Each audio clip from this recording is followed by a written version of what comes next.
Hey everybody, I wanted to tell you about something really exciting that's going on this weekend. It's hashtag Love Summer Art Reboot.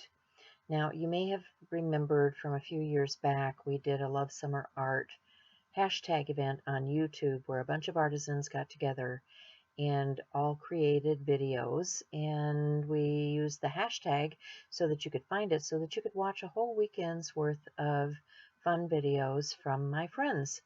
So today, I thought, because it's still June and we're still doing artist trading cards, I would jump in here with some alcohol ink and show you what I've been doing.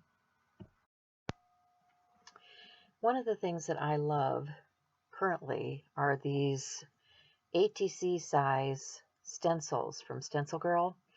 And I also like this new paper that I found. It's from Graphics, and it's about half the price of Yupo, but it's a plasticized paper that works very much like Yupo with alcohol inks. Um, I will try to remember to find a link for where I first saw that, but the only place that I've found to purchase this particular paper from Graphics is on Joggles. So if you're looking for some of this, I think you can get 25 sheets for something around $11. But what I'm doing is sprinkling on the alcohol ink on top of my stencil. And this is just getting a layer of color down on my paper through the stencil. And then I will add another piece of paper. Now the paper that I lay over the top is actually some photo paper, and I'm using the back side of the photo paper just to absorb some of that excess alcohol that ends up floating on top of the stencil. I did use a tool. These are those Tim Holtz or Ranger Dauber tools that have felt on the back of them. And that's just to move the alcohol around and get it positioned on the page before I sop up the excess. So I'm going to set this aside, let it dry, and then I will cut it up and start creating. Now what you're going to see is the alcohol, that excess alcohol, soaking through that paper, which is fine, and it's just going to pick up anything extra. And then it also creates another cool page with some imagery on it.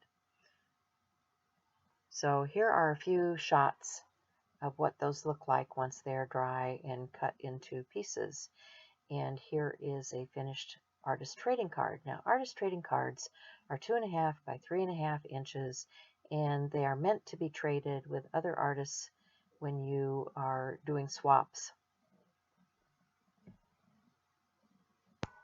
So that's how easy it is to quickly create some backgrounds to use in your trading cards.